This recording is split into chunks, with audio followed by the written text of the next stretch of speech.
हम जानेंगे कि ई श्रम कार्ड क्या है, कैसे उसको हम अप्लाई कर सकते हैं और क्या उसको हम घर बैठे अप्लाई कर सकते हैं या नहीं कर सकते हैं। तीन टाइप का कार्ड होता है, जॉब कार्ड, लेबर कार्ड और ई श्रम कार्ड। जो जॉब कार्ड होता है उसको आप मनरेगा कार्ड या एमजीएनआरजे कार्ड भी कहते हैं, जो कि आप कोई भी ब्लॉक या पंचायत से अप्लाई हो जाता है।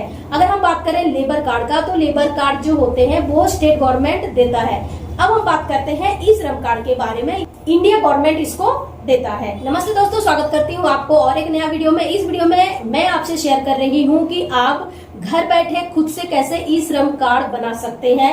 ई श्रम कार्ड क्यों आप बनाएंगे? देखिए, अगर आप कहीं पे जॉब कर रहे हैं ऑन ऑर्गेनाइजेशन सेक्टर पे, जहाँ पे कि आपका पीएफ पीएसआई वगैरह नहीं कट रहा है, तो अगर आप ई श्रम कार्ड बनाते हैं तो सबसे पहले तो आप एक रजिस्टर्ड वर्कर हो जाते हैं गवर्नमेंट ऑफ इंडिया का। दूसरी बात यह है कि ई श्रम कार्ड अगर आप बनाते हैं तो आप उस पे जो है अपना पेंशन का योगदान करके हर महीने 3000 रुपीज आप पेंशन पा सकते हैं 60 साल के बाद। तो ये भी मैं बेनिफिट आगे बताऊंगी, उसके लिए आपको क्या करना होगा।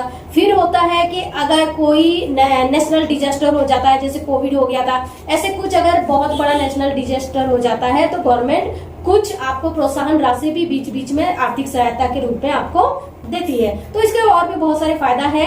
तो इस वीडियो में चलिए जानते हैं कि आप खुद से उसको कैसे अप्लाई कर पाएंगे। कि वीडियो को आप स्किप नहीं करेंगे, अगर आप स्किप करेंगे तो हो सकता है कि कोई भी जो यूजफुल इंफॉर्मेशन आपसे स्किप हो जाएगा। अगर अभी तक आपने मेरा चैनल को सब्सक्राइब नहीं किया है तो आपको मेरे चैनल को सब्सक्राइब करना है। सब्सक्राइब करने के साथ ही साथ आपको बेल आइकन को दबाना है, ताकि जो भी लेटेस्ट वीडियो यहाँ पे अपलोड होता है सबसे पहले आपके पास वो वीडियो का नोटिफिकेशन आए। ई श्रम कार्ड बनाने के लिए गूगल क्रोम पे हमें लिखना है ई श्रम कार्ड। ऑफिशियल वेबसाइट भी चाहे तो लिख सकते हैं, और सिंपली आपको ई श्रम कार्ड लिखना है।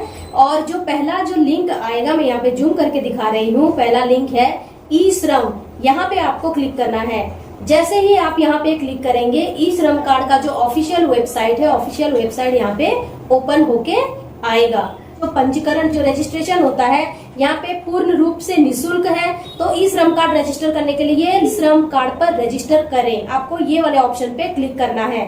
और ई श्रम कार्ड बनाने के लिए आपको चाहिए आधार कार्ड, आधार कार्ड से जुड़ा मोबाइल नंबर और एक ओटीपी, जिसपे वो ओटीपी जाएगा, वो ओटीपी को आपको देना है। यहाँ पे जैसे ही हम क्लिक करेंगे, रजिस्ट्रेशन का पेज हमारा यहाँ पे ओपन हो जाएगा। यहाँ पे देना है हमें अपना मोबाइल नंबर, आधार कार्ड से जुड़ा हुआ मोबाइल नंबर यहाँ पे देना है आपको। और जो कैप्चा कोड है, कैप्चा कोड को सही से यहाँ पे लिखना है। लिखने के बाद यहाँ पे दो ऑप्शन आपसे पूछा जा रहा है कि are you an active member of employ provident fund organisation. आपको अगर है तो यस करना है, और अगर नहीं है तो यहाँ पे नो करना है। तो अगर आपका ईपीएफओ, अगर पहले से कोई यूएएन नंबर है तो आपको यस करना है, अगर नहीं है तो आप नो करेंगे। Next, are you an active member of employ state insurance corporation. अगर आप ईसीआईएस के अगर आप मेंबर है तो यहाँ पे यस कर सकते हैं, नहीं तो आप नो करके सेंड ओटीपी, इस पे आपको क्लिक करना है। और यहाँ पे क्लिक करने के बाद आपके जो रजिस्टर मोबाइल है उस पे एक ओटीपी भेज दिया जाएगा। जैसे ही ओटीपी आएगा, ओटीपी को आपको यहाँ पे फिर से सही से लिखना है, और जो कैप्चा कोड दिया है उसको लिख के सबमिट करना है। सबमिट पे आप क्लिक करने के बाद यहाँ पे आपको दो ऑप्शन है जहाँ पे आप लॉगिन कर सकते हैं, या तो आप आधार नंबर या तो वर्चुअल आईडी आपके पास जो है वो आप कर सकते हैं। आधार नंबर बहुत लोगों के पास होता है, आधार नंबर जो है आपका वो वैसे ही लिखिए। और 3 माध्यम दिया हुआ है जिसके थ्रू आप यहाँ पे आपका जो ई श्रम का रजिस्टर कर सकते हैं। ये एक है आपका फिंगरप्रिंट, दूसरा है आपका इरिस, और तीसरा है ओटीपी। तो देखिए, फिंगरप्रिंट और जो इरिस है, आंखों का जो लिया जाता है, रेटिना लिया जाता है, ये दोनों के लिए आपको डिवाइस चाहिए। तो ये दो ऑप्शन को आपको नहीं करना है, आपको ओटीपी पे करना है। और अगर आप मोबाइल पे कर रहे हैं तो जो सिलेक्ट है वो ही आपका ओटीपी ऑप्शन है। लेकिन अगर आप यहाँ पे डिस्प्ले में थोड़ा सा प्रॉब्लम होता है जब हम मोबाइल पे करते हैं, तो आप एक काम कर सकते हैं, इसको आप मोबाइल को जो पोर्ट्रेट मोड पे दिया हुआ है, आप मोबाइल को लैंडस्केप मोड पे करें तो आपका ओटीपी का ऑप्शन सही से आ जाएगा। वहां कंफर्म होने के बाद फिर आप चाहे तो पोर्ट्रेट मोड पे आके अपना जो प्रोसेस को आगे बढ़ा सकते हैं। अब यहाँ पे ओटीपी सिलेक्ट होने के बाद कैप्चा कोड को डालेंगे। कैप्चा कोड डालने के बाद हम यहाँ पे सबमिट पे क्लिक करेंगे। तो जैसे ही हम यहाँ पे सबमिट पे क्लिक करते हैं, एक ओटीपी फिर से हमारा आधार लिंक मोबाइल नंबर पे जाता है, वो ओटीपी को देंगे, कैप्चा कोड दे के फिर से सबमिट करेंगे, तो हमारा ई श्रम का जो रजिस्ट्रेशन फॉर्म है यहाँ पे आ गया। ई श्रम कार्ड में आप देख पा रहे होंगे आपका जो आधार नंबर और डेट ऑफ बर्थ ये क्रॉस होके यहाँ पे आया है। अब हम यहाँ पे continue to enter other detail यहाँ पे क्लिक करेंगे, जहाँ पे आपको देना है अपना पर्सनल डिटेल देना है, एड्रेस देना है, एजुकेशनल इन्फॉर्मेशन देना है, बैंक डिटेल वगैरह और अदर डिटेल देना है। तो सबसे पहले पर्सनल डिटेल पे हम क्लिक करेंगे। तो पर्सनल डिटेल पे जैसे ही आप क्लिक करते हैं यहाँ पे आपको पूछा जा रहा है, पर्सनल डिटेल पे यहाँ पे पूछा जा रहा है phone number, emergency mobile number, email ID देना है। ईमेल आईडी देने के बाद मैरिटल स्टेटस, आप मैरिड हैं अनमैरिड हैं वो आप यहाँ पे देंगे। फिर आपका फादर नेम जो है, आपका फादर नेम वो यहाँ पे सही दे देंगे। फादर का नाम हमेशा 10th का मार्कशीट के हिसाब से दीजिए। मदर का नाम भी 10th का मार्कशीट के हिसाब से यहाँ पे दें। उसके बाद यहाँ पे सोशल कैटेगरी, आपका जो कास्ट कैटेगरी है, कास्ट कैटेगरी को यहाँ पे आपको सिलेक्ट करना है। और कास्ट सर्टिफिकेट है तो आप अपलोड कर सकते हैं, अगर नहीं है तो भी आप आगे फॉर्म को बढ़ा सकते हैं। फिर यहाँ पे आपको देना है अपना जो ब्लड ग्रुप है वो आप यहाँ पे सिलेक्ट करेंगे।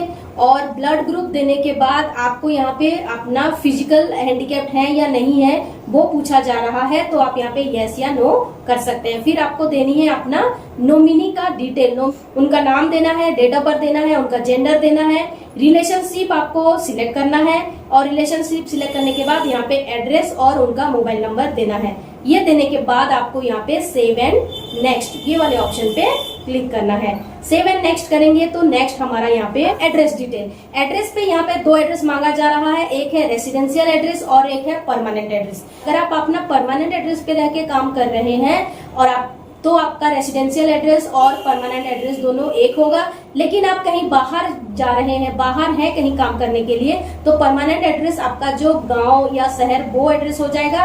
और रेसिडेंशियल एड्रेस जहां पे आप रह के काम कर रहे हैं वो आपका रेसिडेंशियल एड्रेस हो जाएगा। तो उसी हिसाब से आपको रेसिडेंशियल एड्रेस, जो स्टेट है, जो डिस्ट्रिक्ट है, और इसको हम स्किप करेंगे, जो स्टेट स्पेसिफिक आईडी उसको स्किप करना है। और यहाँ पे करंट एड्रेस, ये अर्बन शहरी क्षेत्र में रहते हैं तो अर्बन, और अगर आप गांव में रहते हैं तो यहाँ पे आपको रूरल सिलेक्ट करना है। एड्रेस लाइन 1-2 पे आप अपना एड्रेस लिखिए, पोस्ट ऑफिस लिख दीजिए वहाँ पे। अगर आपका कोई लैंडमार्क है जैसे near post office, near Shiv मंदिर उस टाइप का है तो भी आप एड्रेस लाइन 1-2 में लिखेंगे। और ये भरने के बाद आपको स्टेट सिलेक्ट करना है और आपको सिलेक्ट करनी है डिस्ट्रिक्ट, तहसील, सिटी, पिन कोड ये डालना है। ये डालने के बाद आपको पूछा जा रहा है कि आप कितने अवधि हो गया आपको यहाँ रहते हुए।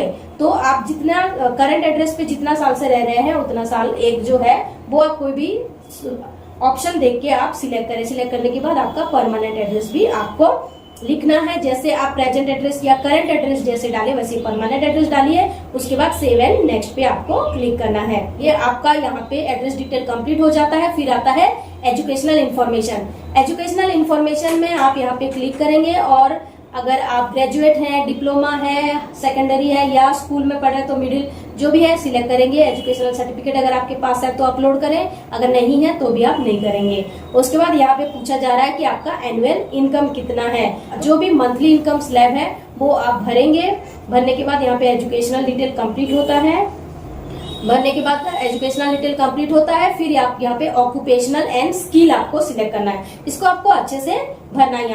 यहाँ पे पूछा जा रहा है are you working with an any platform aggregator mobile app based, जैसे कि हमारा उबेर हो गया, ओला, जोमेटो, ये अगर इस टाइप का कोई सर्विस प्रोवाइडर जो होते हैं वहां पे अगर काम कर रहे हैं तो आपको यस करना है और आपको वहां का डिटेल भरना है। अगर नहीं काम करते हैं तो आपको नो करके यहाँ पे सिलेक्ट करके आगे बढ़ना है।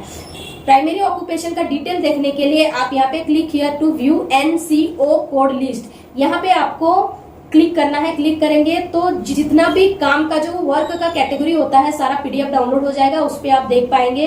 आप कंप्यूटर ऑपरेटर हो या चाहे कोई भी मैकेनिक का काम कर रहे हो, प्लम्बर का काम कर रहे हैं, सारा वहाँ पे दिया हुआ है। जो आपका कोड है वो हिसाब से आप यहाँ पे सर्च कर सकते हैं। जैसे कि मैं यहाँ पे एक कंप्यूटर ऑपरेटर का सर्च करके मैं आपको यहाँ पे दिखाऊंगी। तो जो भी आपका है आप बिना PDF डाउनलोड किए भी आप अपना डायरेक्ट यहाँ पे मैकेनिस्ट या कंप्यूटर ऑपरेटर या तो फिर प्लम्बर ऐसे कुछ लिखेंगे तो जो ऑप्शन आएगा उसमें से आप सिलेक्ट कर सकते हैं कि आपका जो वर्क कैटेगरी यहाँ पे क्या है, आपका प्राइमरी ऑक्यूपेशन क्या है।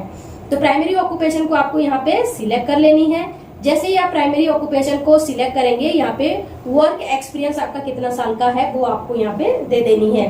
देने के बाद सेकेंडरी ऑक्यूपेशन अगर आपके पास है तो आप यहाँ पे सेकेंडरी ऑक्यूपेशन कुछ दे सकते हैं। तो नेक्स्ट ऑप्शन आता है, यहाँ पे पूछ रहा है कि आपका कोई फॉर्मल ट्रेनिंग है या नहीं है। तो है तो आप यहाँ पे फॉर्मल ट्रेनिंग पे क्लिक करके आपका जो सर्टिफिकेट वगैरह है दे सकते हैं। अगर आपके पास कोई फॉर्मल ट्रेनिंग नहीं है तो आप यहाँ पे नो कर सकते हैं। उसके बाद आपको यहाँ पूछा जा रहा है कि आपका सब स्किल कहीं पे प्रॉपर ट्रेनिंग लेके या तो फिर आप सेल्फ लर्नर खुद से लर्न करके, तो वो आप यहाँ पे सिलेक्ट करें। उसके बाद कोई दूसरा स्किल सीखना चाहते हैं तो भी आप यहाँ पे इंटरेस्टेड हैं, ये आप भर के सेव एंड कंटिन्यू पे आपको क्लिक करना है। सेव एंड कंटिन्यू पे क्लिक करने के बाद आपका यहाँ पे ये वाला जो सेक्शन है ये यहाँ पे कंप्लीट हो जाता है।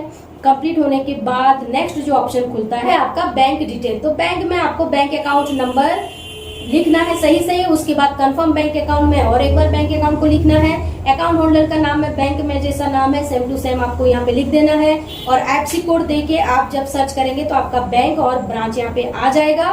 फिर आपको यहाँ पे सेव एंड नेक्स्ट पे क्लिक करना है। फॉर्म भरना बहुत ही आसान है। आप फॉर्म को एक दो बार देखें अच्छे से और ट्राई करें खुद से भरने के लिए। यहाँ पे मैं प्रॉमिस कर रही हूँ कि आपका जैसे भी करके जनरेट हो जाएगा।